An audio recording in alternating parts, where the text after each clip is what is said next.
उठे शायद,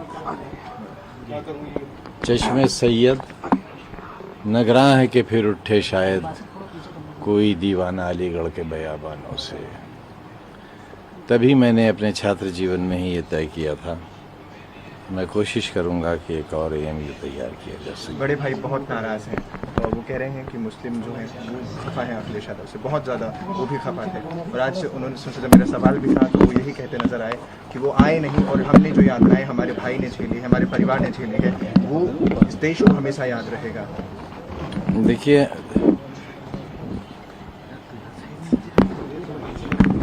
मेरी तबाहियों में मेरा अपना हाथ है।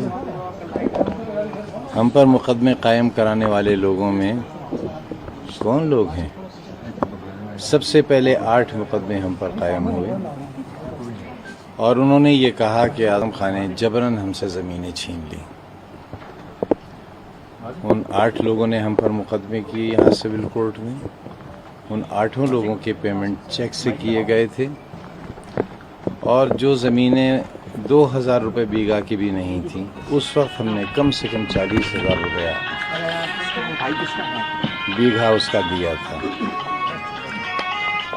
वो सारे लोग मुकदमे हार गए और हमसे लिए हुए पैसे से उनमें से बेशतर ने 2-2 हज किए।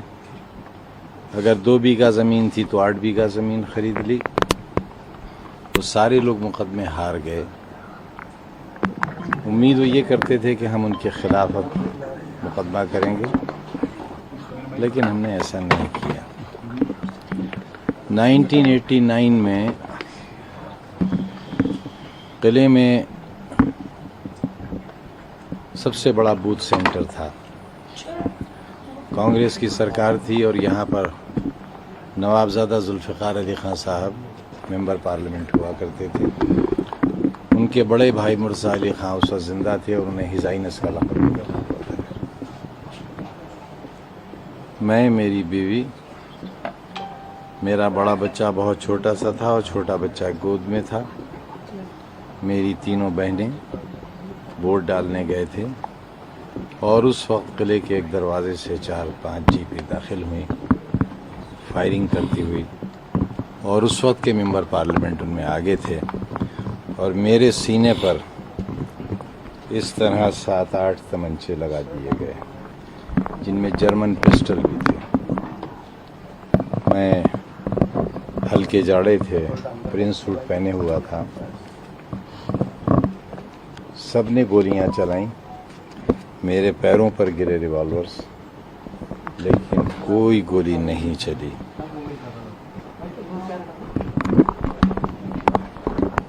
पुलिस फायरिंग हुई, कई 100 राउंड गोली चली। मेरी मौत नहीं आई थी, मैं नहीं मरा।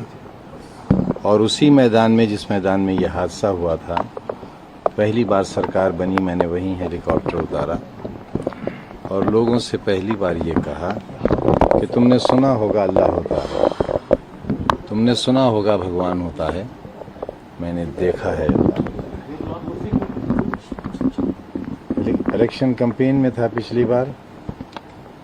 आप तो सब पढ़े लिखे हैं, जानते हैं अगर हेलीकॉप्टर के पर में मक्खी के बराबर भी कोई नुक्स आ जाए तो क्रैश हो जाएगा। 2 परों का हेलीकॉप्टर था और तकरीबन इतना बड़ा टुकड़ा टूटकर हेलीकॉप्टर के पर का उड़कर धमाका हुआ बहुत जोरदार। हेलीकॉप्टर नाचता रहा, कभी हाई टेंशन वायर पर उतरता था, कभी जा रही थी ट्रेन उस पर उतरता था। पायलट्स पसीने पसीने हो गए क्योंकि उन्हें मालूम था कि वो ख़त्म हो जाएंगे। उस वक्त हम नस्रुन मिनल्लाह व फतहुन करीब, सिर्फ एक ही दुआ याद रही थी, घबराहट में सब भूल गए थे। और वो हेलीकॉप्टर ज़मीन पर गिरा और वो ऐसी जगह गिरा जहाँ से आलू निकाले गए थे और खेत बहुत नरम था।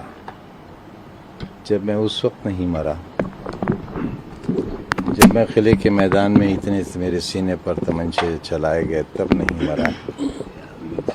मुझे इतना भयानक कोरोना हुआ कि पूरे अस्पताल में मैं अकेला जिंदा बचा था। मेरे सामने से सारी लाशें जाती थी। मेरे सामने वार्ड खाली होता था और फिर भर जाता था। मैं तब नहीं मरा। मेरे चाहने वालों ने बहुत कोशिश की, मैं फिर जिंदा बाहर आ गया। मैं समझता हूँ कि जो एजुकेशन का मिशन मैंने शुरू किया है वो रहे या न रहे, सदियों लोग इसके खंडरात देखने आया करेंगे। आपने अगर जौहर यूनिवर्सिटी को देखा नहीं है तो एक बार मेरी रिक्वेस्ट है आप उसे क्या आजम खान साहब का क्या जिस तरीके का अंदाज होता था जेल जाने से पहले, क्या आजम खान का अंदाज वैसे ही रहने वाला है या आवाज दब जाएगी आजम खान? देखिए, मैंने आपसे अर्ज किया कि मैंने 40 साल सोने और चांदी के कंगन हासिल करने के लिए नहीं की थी। न मेरे पास कोई बंगला है। जब ईडी वाले मेरे इंटरोगेशन करने के लिए जेल में 5 दिन आए और उन्होंने मुझसे पूछा विदेशों में कहाँ कहाँ आपकी प्रॉपर्टीज़ हैं, कहाँ कहाँ बैंक अकाउंट्स हैं आपके, तो मैंने बस उनसे इतना ही कहा कि मुझे आपके सवालात पर गुस्सा नहीं आ रहा है, बल्कि इस बात पर शर्म आ रही है कि मैं कहाँ पैदा हो गया। आजम भाई, ये जो मुकदमों का दौर शुरू हुआ आजम भाई, ये आपके पार्लियामेंट बनने के बाद शुरू हुआ। इसकी वजह ये तो नहीं कि एमपी का इलेक्शन लड़ा, एमपी चुनेगा या उसके बाद सब मुकदमे किसी को दे दो आइडिया। कहने का मतलब ये वो कल की राजनीति में आजम खान बड़े कदना बन जाए इस वजह से तो नहीं? वो तकरीर मेरी एक दिन में कई करोड़ लोगों ने सुनी थी। मैं नहीं जानता क्या हुआ। मैं तो ये जानता हूँ कि मैं 1 साल सीन से आउट रहा, क्योंकि पुलिस कहती थी कि एनकाउंटर हो जाएगा, और 27-28 महीने में एक ऐसी कोठरी में रहा जिसमें उन लोगों को बंद किया जाता था जिन्हें 2 दिन बाद फांसी देना होती थी। बिल्कुल अकेला रहता था। जिंदा आ गया वापस। आपकी आंखें नम है, यातनाओं को आपने बहुत झेला है। नहीं, बिल्कुल नम नहीं है सर, खुश्क हो गई हैं आंखें। सर सब लोग एक सवाल जानना चाहते हैं, अखिलेश यादव और आपके बीच में क्या अपनों ने भी खंजर घोंपा है क्या सर पीठ में आजम खान के? क्या अखिलेश की भूमिका जो होनी चाहिए थी, आप उससे ऐसा सीनियर लीडर ऑफ एसपी आप निश्चिंत नहीं? देखिए, लीडर तो हम कभी थे ही नहीं। लीडर तो हम कभी थे ही नहीं। अगर लीडर होते तो इतने बहुत से काम कर नहीं पाते। अगर लीडर होते तो यूनिवर्सिटी नहीं बना पाते, बच्चों के स्कूल नहीं बना पाते। और आपको ये मालूम होना चाहिए कि मौलाना मोहम्मद अली जौहर ट्रस्ट, जिसका मैं चेयरमैन हूँ, और यूनिवर्सिटी का जिसका मैं चांसलर हूँ, ये नॉन बेनिफिशियरी ऑर्गेनाइजेशन है। हम लोग इसमें देते हैं पैसा, न तो सैलरी लेते हैं, खाना और नाश्ता भी हमारा घर से जाता है, न हम न हमारा कोई सदस्य। हाँ, ये अलग बात कि जब दरोगा जी हमारा बयान लेने के लिए जेल में गए तो उन्होंने बहुत तारीफ करी कि आपने बड़ा अच्छा शहर बनाया है, यूनिवर्सिटी बड़ी अच्छी बनाई है। हमदर्दी जाहिर की और ये भी कहा कि आप जब रामपुर आएँ ज़मानत पर तो कोशिश करिएगा कि भूमिगत रहें। आप पर इतने मुकदमे हैं कि आपका इनकाउंटर भी हो सकता है। तो जब ये थ्रेटनिंग मुझे जेल में मिल सकती है, उसके बाद तो फिर कोई अपना कोई पराया रह ही नहीं जाता। अगला कदम क्या होगा सर? अगला कदम आपका और शिवपाल जी का क्या होगा? मायावती जी भी आपकी तारीफ कर रही है। हर दल, समाजवादी पार्टी के साथ साथ हर दल आपसे मुलाकात। देखिए, मैंने बहरहाल हर दल आपसे मिलना अपनी सारी ज़िंदगी एक चीज़ साबित करने की कोशिश की कि मेरी इंटीग्रिटी डाउटफुल नहीं है। मैं ज़मीर बेचने वाला नहीं हूँ, न मैं मुल्क बेचने वाला हूँ, न मैं कौम बेचने वाला हूँ। ये मैंने इमरजेंसी के वक्त भी साबित कर दिया था, और 40 साल तक शायद ही पूरे भारतवर्ष में कोई ऐसी मिसाल हो, और शायद अभी तक नहीं है, कि एक ही कॉन्स्टिट्यूंसी से कोई 11 बार जीता हो और एक बार जब वो जेल में हो तो इतने वोट मिले हों जितने उसे बाहर रहकर भी न मिले हों। अगर पार्लियामेंट के चुनाव में भी धांधली और पुलिस की दादागिरी और डीएम साहब की इनायतें न रही होती तो मैं तकरीबन 3.5 लाख वोट से जीतता। अगर आप बाहर होते तो समाजवादी पार्टी के लिए आपका बाहर रहना सरकार बनाने में कितना सहायक होता? देखिए, ये अगर की बातों पर यकीन इसलिए न करिए कि हम आप सब एक ताकत को मानने वाले हैं, एक सुप्रीम पावर को। यही सब होना था। लीडर ऑफ ऑपोजिशन के लिए आपका नाम क्यों नहीं जाता? आपने सीनियर असेंबली मेंबर, इसलिए कि मैं उससे भी ज्यादा सीनियर हूँ। लेकिन सर आपके लोगों में नाराजगी है। उन्होंने कहा कि सिर्फ हमारे शरीर से अखिलेश यादव को बदबू आ चुकी है। आपके आज भी देख रहे हैं कितने समर्थक सड़कों पे थे। वो चाहते हैं कि आजम खान अगर खड़े होते हैं तो बीजेपी का विकल्प एक दे सकते हैं आजम खान।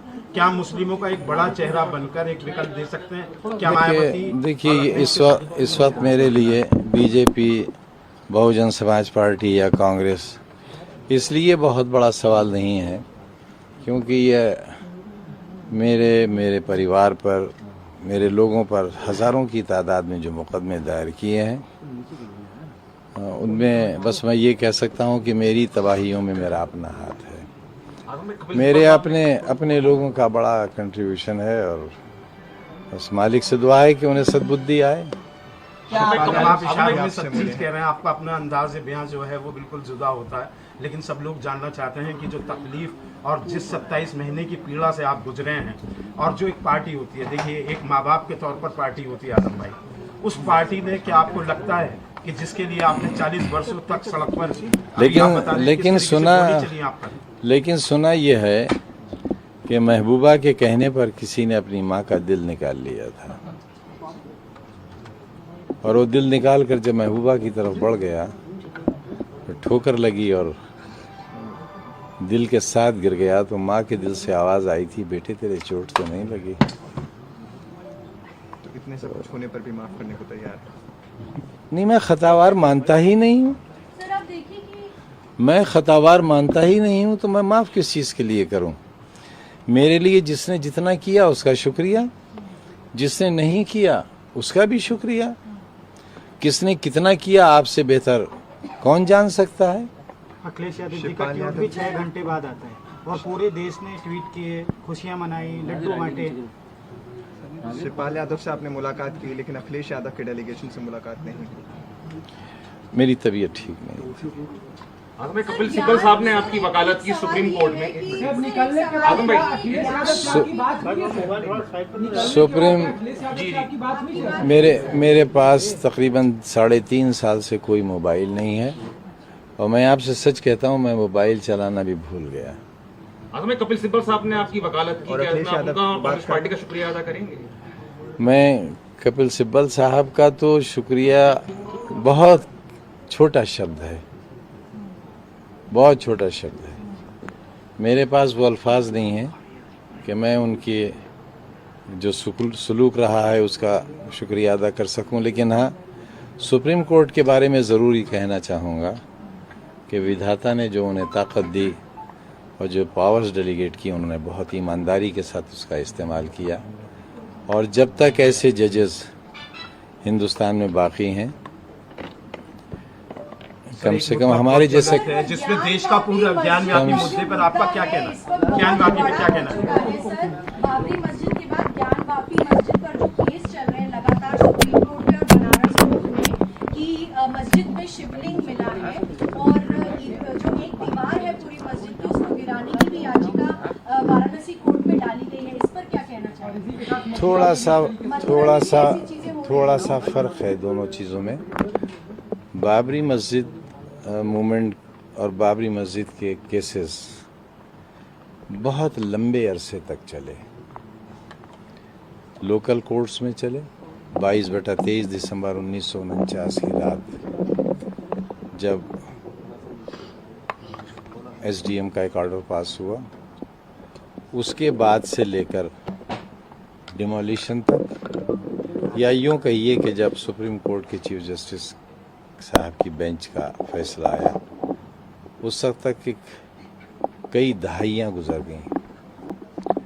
लेकिन जिन मसाजिद का जिक्र आप कर रही हैं, इनकी मुकदमों की स्पीड लोकल कोर्ट से लेकर सुप्रीम कोर्ट तक चंद दिनों में तय हो गई है। लिहाजा मैं क्योंकि खुद भी वकालत का स्टूडेंट होने के नाते आपसे ये कहना चाहूँगा कि हमें इस स्टेज पर न सिर्फ ये कि मुझे बल्कि किसी को भी इस स्टेज पर किसी किस्म की राय इसलिए नहीं देना चाहिए कि उससे मुल्क का माहौल भी ख़राब होगा और इंसाफ पर से लोगों का भरोसा भी मुतज़लज़ल होगा। तो ये सवाल शायद अभी दुरुस्त नहीं है। आजम भाई, क्या आपको लगता है कि जौहर यूनिवर्सिटी बनाने की वजह से आप पर ये सब केस लगाए गए? हाँ, देखिए, मेरे ऊपर एक मुकदमा कायम हुआ था जब मैंने किसी के बारे में ये कहा था कि आपने अपने बच्चे और बच्चियों को कलेक्टर और एसपी की कुर्सी पर बैठा दिया, लेकिन मेरा बच्चा कहाँ है और उसका मुस्तकबिल क्या है ये मैं नहीं जानता। लिहाजा मैं ये कोशिश कर रहा हूँ कि अगर मेरा बच्चा यानी कमज़ोरों का बच्चा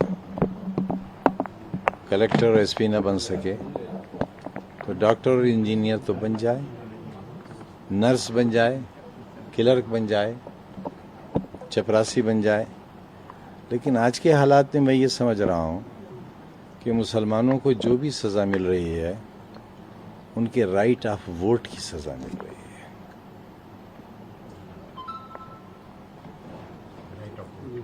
क्या अखिलेश यादव ने कहा था कि वो वजह यह है कि सारे राजनीतिक दल ये समझते हैं कि मुसलमान सियासी जमातों के समीकरण ख़राब कर देते हैं। लिहाजा मैं, क्योंकि पर्सनल लॉ बोर्ड ने भी इस इशू को लिया है जिसके बारे में मोहतरमा जिक्र कर रही थी और आप, और बहुत से मामलात पर पर्सनल लॉ बोर्ड है, हमारे दीगर उलमा हैं, हमारे कई सेंटर्स हैं, जैसे बरेली का मरकज़ है, मुबारकपुर में है, देवबंद में है, नदवा है। इन सारे लोगों से मैं कोशिश करूंगा इस बारे में कि हम इस पर भी सोचें कि कहीं ये वोट तो हमारी बर्बादी की वजह नहीं है।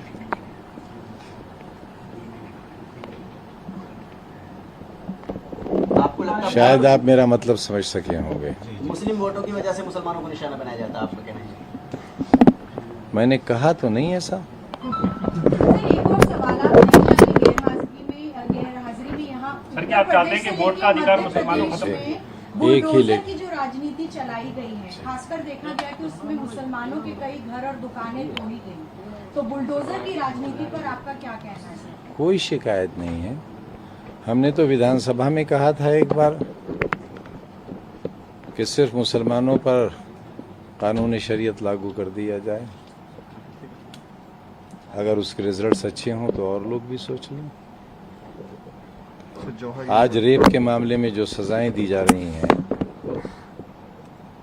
वही सजाएं इस्लाम भी तजवीज़ करता है। कातिल के बारे में जो सजाएं हैं वही इस्लाम भी कहता है। सब लोगों के जो है आखिरी सवाल जौहर यूनिवर्सिटी को लेकर शिवपाल यादव जिस तरीके से आपके नजदीक है, सर शिवपाल यादव जिस तरीके से नजदीक है, मायावती आपके बारे में अच्छा कर रही है, आपके संघर्ष को सलाम कर रही है, कांग्रेस कर रही है, तो क्या आने वाले वक्त में उत्तर प्रदेश की राजनीति में फिर से विकल्प की देखिए ये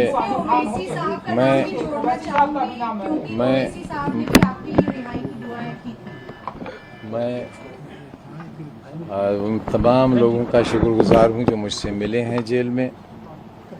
उनका भी शुक्रगुजार हूँ जिनसे मैं नहीं मिल सका। उनका भी शुक्रगुजार हूँ जिन्होंने मेरे बारे में अच्छी राय बनाई, अच्छी राय कायम की। और वो इसलिए मैं शुक्रगुजार हूँ कि मैं शायद पहला वो बदनसीब शख्स हूँ पूरे चुनाव में जिसे माफियाओं की लिस्ट में नंबर 1 पर रखा गया। पहले मेरा नाम, बाद में अंसारी का नाम, क्या नाम है उनका पूरा, मुख्तार अंसारी का नाम, और तीसरा अतीक अहमद का। तो मैं आपसे भी और समाज से भी जानना चाहता हूँ कि जिस शख्स की गाड़ी से भी आज तक कोई नहीं टकराया,